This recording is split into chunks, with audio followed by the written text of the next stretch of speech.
Hello and welcome back to the Damon Rowan podcast. I'm Damon Rowan, and in this week's podcast episode, I'm going to be going over 5 things that I wish I'd known when I started into fitness. Now, this podcast episode is going to be a bit different to my other ones so far in that it's largely free-flowing. I don't have much of a script in front of me, and I'm largely going to be giving anecdotal advice on some of the things that I learned as I gained more knowledge when I got more experienced in fitness. And hopefully this is going to help people, anyone relatively new to fitness, in saving them time, money and effort towards reaching their goals and enjoying their fitness journey. Now, if you enjoy this podcast, make sure to give it a like, give it a share to anyone you feel would get value out of it, and I'd appreciate that huge, so thanks for that. And without further delay, I'll get right into this week's podcast episode. So the first thing I'm going to give as a piece of advice is to not compare yourself to others. Now, comparison is the thief of joy. That's a great quote by Theodore Roosevelt that I find is repeated a lot, and that's likely because there's a lot of truth to it. So when I started out in the gym, I was probably one of the smallest guys going into the gym every day. I remember I was weighing about 60 kilos and I didn't really have any muscle on me. I'd never really done weights before, and the whole process was fairly scary starting out.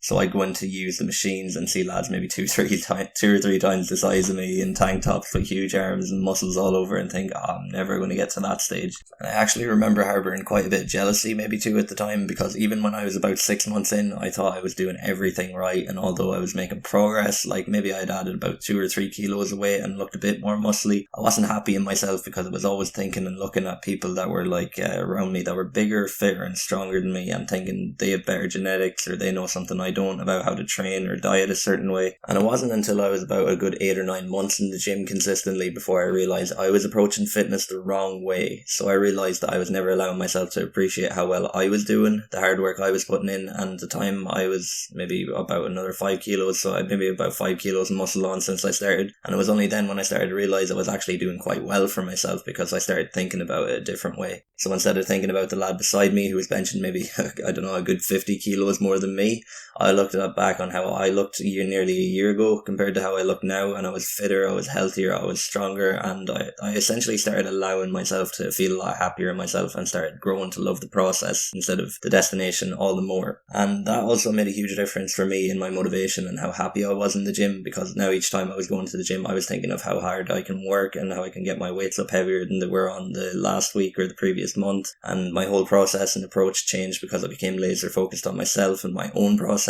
because I wasn't giving time and attention away to other people on how they were doing in the gym around me. And the point I'm getting at here is that comparing yourself to others essentially stops you from enjoying and appreciating your own process. And there's always going to be someone out there that's fitter than you, leaner and more toned than you, stronger than you, and whatever other parameters of success that you measure your progress in. But if you spend your time comparing yourself to others and their achievements, you likely won't get as much done for yourself. And even the things you do well in and accomplish, you likely won't appreciate the time and effort you put into getting those results, because you're thinking of the person that's ahead of you again. So you have to invest your energy into pursuing your own goals and aspirations, and remember that your only competition is you essentially, and you only have to think about improving upon yourself, because at the end of the day that's the only person you're going to be dealing with. Like, on one level you can't physically change who you are, and for a lot of people that seems to be such a bad and anxiety inducing thing, and although you can't change who you are, you can change what you are, and that's very empowering. So you say you don't do anything right now, but you want to start into fitness by going to the gym maybe 2 or 3 times per week and do that consistently. That alone is going to create a dramatic change in what you are, as if you transitioned from a person who does no exercise to a person who's going to the gym on the regular. And that's a massive improvement, because the longer you keep that up, the better you'll become at it, and you'll eventually become more like the person you want to see in yourself as a result. And that only gives more momentum for you to build and grow upon that. So give that process time and stay focused on yourself only, and in 6 to 12 months I bet you won't even recognise the person you'll become, because you'll be so far along and advanced in your own goals and process at that stage. So final word on this point is to not compare yourself to others, as it's really only you against yourself at the end of the day.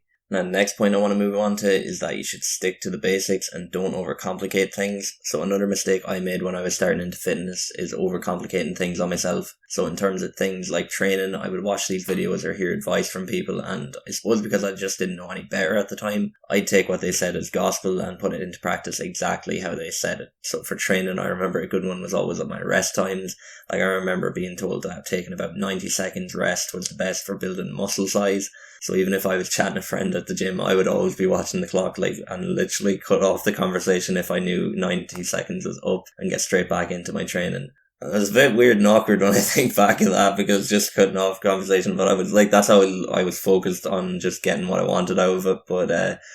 Another was how long I'd be putting my time under tension on my muscles. So say for bench press and letting the bar down to your chest, it'd take about 2 seconds, hold it there for a second and push it back up for 2 seconds was the best way to work your muscles apparently. And I would literally work that, and I would do that in like some sort of robotic movement. It was basically moving the bar at the fixed exact pace of that, and instead of considering the other important factors like the weight I use, my form, my breathing, and other things I essentially forgot about because I was concerned about moving the bar from point A to point B at a certain pace. Now, while on one level it's all well and good to be able to practice the intended structure of your training plan, on another level I was clouding my perspective from seeing the bigger picture. Like, I could have had the chat with my friends with having to stick to stringent rest times, and it didn't matter if some of my reps weren't perfect every time. And I think a lot of the enjoyment of exercise is taken out when you decide to put intense focus on getting everything right, as I think it adds stress and defeats the purpose of enjoying exercise, as in the long term you'll likely get the results you're looking for if you keep at it consistently and doing your best without turning into a meticulous madman in the process.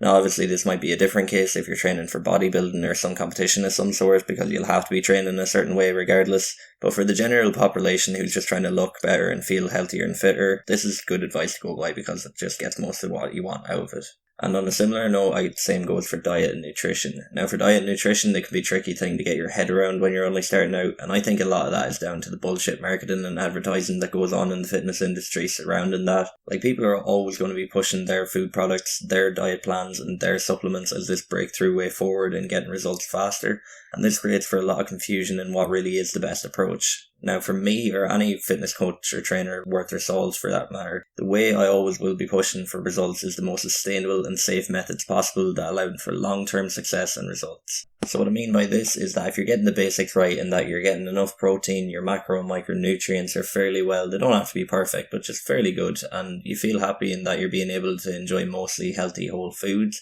with the odd treat here and there for yourself obviously, then that's 90% of the work done in terms of leading you to getting the results that you want in the most sustainable way possible. Like, I used to think that I couldn't have carbs after 6 p.m, or I'd put on fat, or that I'd have to get a protein shake in less than an hour after working out, or I'd lose all my muscle. And I think the worst one, looking back, is like I'd have a stack of supplements with lists of ingredients that I couldn't even pronounce, and I'd be shoveling that crap into me every day because I seen guys with 6-packs marketing them as some sort of miracle supplement or magic pill. And now that I've become more educated in that side of things, it's easier to see through all that nonsense, in that our bodies are smarter than we think in handling food and exercise, and if we treat it with care and pay attention to the more basic needs, it'll pay us back in output and results that we want. And another thing to note is that the more complicated you make things on yourself, the more you'll have to think about different things and keeping them in check, and over time you'll likely get exhausted from this approach and won't be able to keep everything up. So when this happens, you'll likely become overwhelmed and eventually give up altogether, or at least you'll not be operating on the level that you could if you took on the right amount that you could handle. So if you believe in the Pareto distribution law, that if 20% of the work will lead to 80% of the results, I definitely believe that's true in regards to fitness, in that getting the basics right is going to go a long way in getting the results that you want.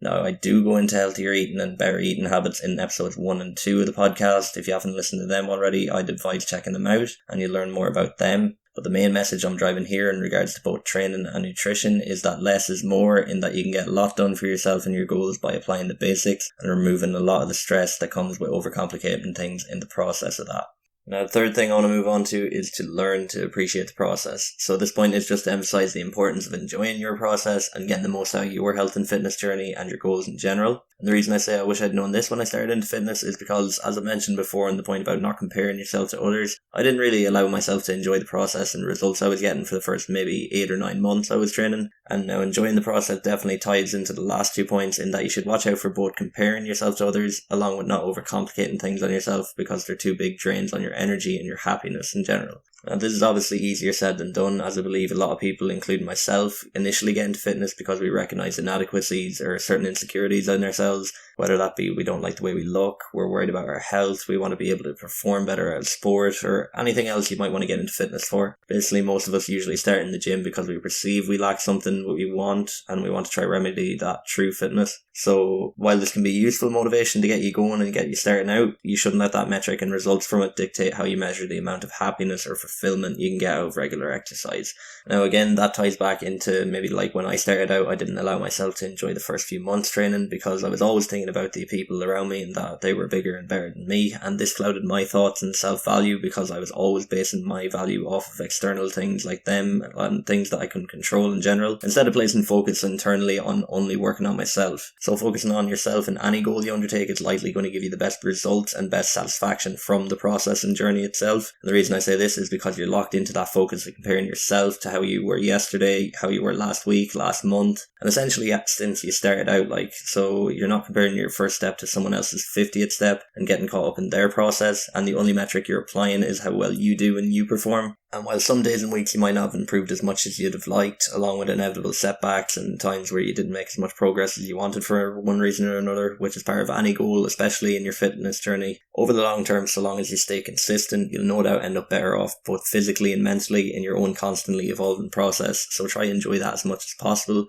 and enjoy the journey you set out for yourself, because at the end of the day it's you against you, and you have the ability to prove your integrity and grit to get things done and reach your goals. Now, the fourth point I want to get into is rest and recovery, and how that's essential for fitness in general, and how I wish I knew that when I started into fitness. So when starting into fitness, a big part for most people is going to the gym and getting your workout in. And to be fair, when you're only starting out, that's enough to keep you busy, because you have to keep working on that and keeping that practice up to get consistently, so you get results out of it. And when I started out, it was enough for me maybe to go in and get the workout session done, and I felt like that took a lot of effort. And I didn't really pay attention to recovery, to be fair, and I was only 17 at the time, so I was young enough that my body allowed me to compensate for that. I remember I barely even did a warm-up, I just hopped straight onto the machines and started banging out reps. But over time, I gradually began to notice that I'd feel all tight after workouts, and even doing the exercises, I'd have limited range of motion. I especially remember in my squat, my upper body would be so very restricted, and I'd have to have a compensation by leaving it very far forward, and it took a lot of the pop out of the exercise for me. So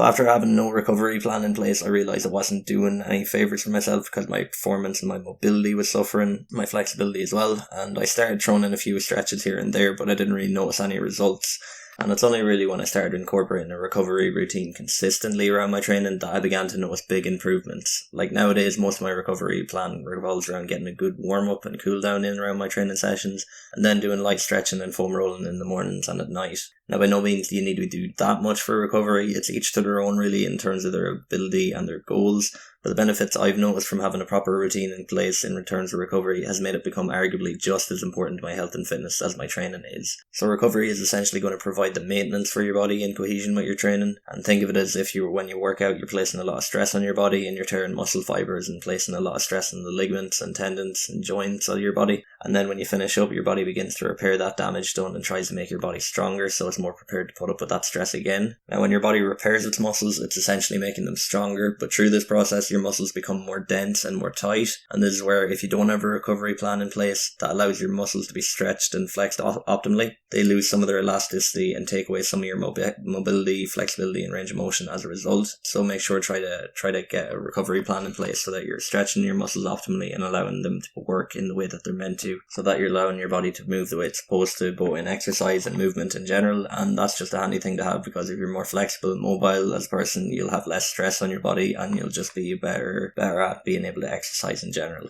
And the final piece that I want to go over on what I wish I'd known when I started into fitness is to ask for help. So this last piece of advice I'd give to people starting into fitness is to ask for help when you're starting out. And this is not so much something I wish I'd known when I started out, so much as it is something I didn't practice. So when I started into fitness, as I said, I was one of the smallest guys, if not the smallest in the gym, and I saw everyone else as bigger and better than me. So if I didn't know something, I wouldn't even think of asking other people around me for help, not even gym instructors who are literally there for that exact reason, because I just took the assumption that they'd have better things to be doing with their time than trying to help me, and it was really just a reflection of my sense of self-worth at the time in relation to fitness. So asking for help really allowed me to become more aware of the blind spots I had in my approach to training and fitness in general. Especially asking people who are more experienced than you will actually pay off in a big way, because they might give you more they give you these gold nuggets of information in a 5-minute conversation that could save you weeks down the line in terms of how you're going to figure out things, compared to if you were figuring them out yourself on the gym floor in practice. So if you're left to iron them out yourself, it might just take that bit longer, and it's definitely worth asking for help from anyone that you can get it from. Like even little things like a small adjustment to your form on certain exercises or a switch up in one of the foods in your diet, and minor tweaks like that can go a long way when you think of how the value of those pieces of advice will compound over time and lead you to reaching your goals faster and better. So my advice is to not be afraid for asking advice when you're starting into fitness, because literally everyone you see in the gym was a beginner at one time or another, and anyone you see doing very well in the gym no doubt have owe a lot of their success to some great advice they received at one time or another along their own journey, and they'll be likely more than happy to help you along in your own fitness journey and help you along the way in that in any way they can. So definitely ask questions. And another thing I want to mention is that great advice has also become a lot more accessible in recent times with things like YouTube and websites and internet in general and social media as well, because the fitness industry has grown so much because of that. So if you ever have any questions, just even message me. I'll be happy to help. My username on Facebook and Instagram is DamonRohan_coach. That's DamonRohan_COACH. But anyone in general that you look up to and admire, just give them a DM, and they could be well willing to help you. And you have that piece to go along the way, and then you'll be able to do better as a result. So definitely ask questions, ask for help, and reach out to anyone that you think could help you in doing that. And that pretty much ends the podcast in that I've covered 5 of the things that I wish I'd known when I started into fitness, and hopefully you can get a bit of value and see maybe you might be making some of the mistakes I had made and you'll be able to correct those quicker and be able to get results faster as a result. So I hope you found some value in this podcast. If you liked it, give it a like and share, and I'd really appreciate that. Have a good week, and I will catch you next Wednesday for another podcast.